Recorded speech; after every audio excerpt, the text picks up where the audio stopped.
Hello friends, நம்ம என்ன பார்க்க போகிறோம் அப்படின்னா அனானிஸில் படிக்கிற ரெகுலேஷன் 2021 பாஸ்ட் அவுட் ஸ்டூடெண்ட்ஸ் உங்களுக்கான கன்சல்டட் ஸ்டேட்மெண்ட் ஆஃப் கிரேடும் மார்க் ஷீட்டும் வாங்கி பார்த்துருப்பீங்க. இதில் வந்து ரெண்டு இதுலையுமே பார்த்தீங்க அப்படின்னா வேறு மாதிரி வந்து கிரெடிட்ஸ் மென்ஷன் பண்ணியிருக்காங்க அப்படிங்கிற மாதிரி வந்து ஸ்டூடெண்ட்ஸ் சொன்னாங்க. அதை செக் பண்ணுறப்போ அந்த மாதிரி தான் இருந்துச்சு. ஸோ இதனால் அது மட்டும் இல்லாமல் உங்களுக்கு இதனால் சிஜிபி எதுவும் அஃபெக்ட் ஆகும் அப்படிங்கிற பற்றி பார்க்கலாம். ஸோ அங்கே எடுக்கலாம் போகலாம்.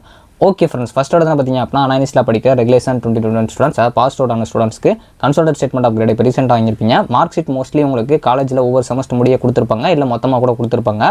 இதில் இப்போ நீங்கள் வாங்கி செக் பண்ணுறப்போ இப்போ கூட நீங்கள் பாருங்கள், நான் நிறைய ஸ்டூடெண்ட்ஸ்ட்டு கேட்டப்போ அவங்களுக்கு இந்த மாதிரி இருக்குது. அதாவது நான் அட்டானமஸ் அப்டேட்டட் இன்ஸ்டியூஷன் ஸ்டூடெண்ட்ஸ்க்கு. ஸோ அதாவது நீங்கள் மார்க் ஷீட் வாங்கி செக் பண்ணுறப்போ உங்களுக்கு ப்ரொஃபஷனல் இங்கிலீஷ் 1 கிரெடிட் பார்த்தீங்க அப்படின்னா 3 அப்படின்னு சொல்லி மென்ஷன் பண்ணியிருப்பாங்க.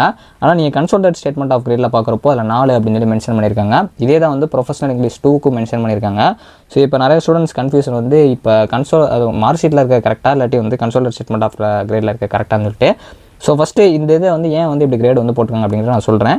ஆக்சுவலாக உங்களுக்கு ரெகுலேஷன் 21 புதுசாக, அதாவது இப்போ ரெகுலேஷன் 25 அந்த மாதிரி ரெகுலேஷன் 21 புதுசாக வந்தப்போ மொதல் 2 செமஸ்டர் மட்டும் தான் பப்ளிஷ் பண்ணியிருந்தாங்க. அதிலோட சிலபஸ் நீங்கள் பார்க்குறப்போ உங்களுக்கு வந்து கிரெடிட்ஸ் வந்து 4 தான் மென்ஷன் பண்ணியிருக்காங்க. ஸோ அதனால உங்களுக்கு கன்சல்டட் ஸ்டேட்மெண்ட் ஆஃப் கிரேடில் 4 சொல்லி மென்ஷன் பண்ணியிருக்கலாம். ஆனால் அப்படின்னா உங்களுக்கு மார்க் ஷீட்லேயும் உங்களுக்கு 4 தான் மென்ஷன் ஆயிருக்கணும். அது ஏன் மார்க் ஷீட்டில் 3 போட்டிருக்காங்க அப்படின்னா, நீங்கள் அதுக்கடுத்து புதுசாக வந்து அந்த ரெகுலேஷன் 21 அப்புறம் 3வது செமஸ்டர் வந்து புதுசாக உங்களுக்கு பப்ளிஷ் பண்ணியிருப்பாங்க.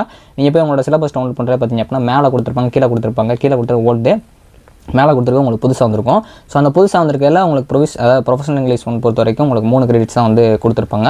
அதுவும் இல்லாமல் நீங்கள் ஃபஸ்ட்டு செட் அப்படிங்கிறப்போ உங்களுக்கு வந்து இந்த தமிழ் பேப்பர்லாம் இருந்திருக்காது. ஸோ அதெல்லாம் அந்த 3rd செமஸ்டரில் புதுசாக வரப்போ தான் சிலபஸ் அட்டாச் பண்ணாங்க. இப்போ படிக்கிற ஸ்டூடெண்ட்ஸ்லாம் தமிழ் படிச்சுட்டு இருப்பாங்க. ஸோ அதனால் இப்போ வந்து 4 அப்படிங்கிற கிரெடிட் வந்து பழைய சிலபஸ்லையும், ஸோ அதுக்கப்புறம் 3 அப்படிங்கிறது புதுசுலேயே வந்திருக்கும். ஆனால் உங்களுக்கு ரெண்டுலேயுமே வித்தியாசமாக வந்திருக்கு. மார்க் ஷீட்டில் 3 இருக்குது. ஸோ உங்களுக்கு அது போக வந்து இங்கே கன்சல்டட் ஸ்டேட்மெண்ட் ஆஃப் கிரேடில் 4 இருக்குது.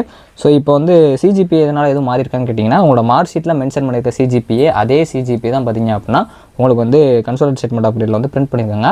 ஸோ அதனால் அதில் எந்த ஒரு மிஸ்டேக்ஸும் இல்லை. ஆனால் இந்த கிரேட்ஸ், அதாவது உங்களுக்கு கிரெடிட்ஸ் மட்டும் கொஞ்சம் சேஞ்ச் ஆகிருக்க மாதிரி இருக்குது. இது உங்கள் காலேஜில் எதுவும் இன்ஃபர்மேஷன் கொடுத்துருந்தாங்க, இல்லை அங்கே எக்ஸாம்ஸில் எதுவும் சொல்லியிருந்தாங்கன்னா மறக்காமல் கமெண்ட் பண்ண பாருங்கள். ஏன்னா நிறைய ஸ்டூடெண்ட்ஸ்க்கு டவுட்டாக இருக்குது. ஸோ இது போக வந்து மேனுவலாகவும் ஒரு சில ஸ்டூடெண்ட்ஸ் வந்து கால்குலேட் பண்ணி பார்த்துருக்காங்க. அந்த சிஜிபிஏவுக்கும் இதுக்கும் பார்த்தீங்க அப்படின்னா நிறைய டிஃப்ரென்ஸ் இருக்குது.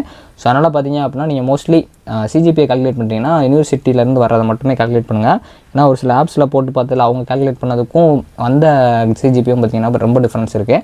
ஸோ மோஸ்ட்லி நீங்கள் கால்குலேட் பண்ணிட்டீங்க அப்படின்னா சும்மா ஒரு மாடலுக்கு வேணால் அந்த மாதிரி சிஜிபிஏ கால்குலேட் பண்ணி பார்த்துக்கோங்க. ஆனால் அக்யூரேட்டாக வர்றது வந்து யூனிவர்சிட்டி போட்டதில் வந்து கொஞ்சம் கம்மியாக அந்த மாதிரி இருந்துச்சு. ஸோ மோஸ்ட்லி பார்த்தீங்க அப்படின்னா இப்போ உங்களுக்கு உங்களோட சர்டிஃபிகேட்ஸ் மார்க் ஷீட்டில் எடுத்து செக் பண்ணி பார்த்துட்டு எந்த மாதிரி இருக்குது அப்படிங்கிற மறக்காமல் கமெண்ட் பண்ண பாருங்கள். அதே மாதிரி இந்த நான் முதல்வன் கோர்ஸும் 2-3 தடவை பிரிண்ட் ஆயிருக்குங்கிற மாதிரி சொன்னாங்க. ஸோ அதை பற்றி உங்களுக்கு எதாவது தெரிஞ்சிச்சுனாலும் மறக்காமல் கமெண்ட் பண்ணுங்கள். ஸோ மோஸ்ட்லி உங்களுக்கு கன்சல்டட் ஸ்டேட்மெண்ட் ஆஃப் கிரேட் தான் ஃபைனலே அதில் கொடுத்துருக்கேன். தான் சிஜிபியில் எந்த பிரச்சனையும் இல்லை, கிரெடிட்ஸ் மட்டும் தான் கொஞ்சம் சேஞ்ச் ஆகிற மாதிரி இருக்குது. மார்க் ஷீட் வந்து உங்களுக்கு சும்மா தான். ஆனால் நீங்கள் கன்சல்டட் ஸ்டேட்மெண்ட் தான் பெர்மனெண்ட்டுங்கிறப்போ நீங்கள் அதை மட்டுமே லாஸ்ட்டாக கன்சிடர் பண்ணிக்கலாம். ஸோ தேங்க்ஸ் ஃபார் வாட்சிங்.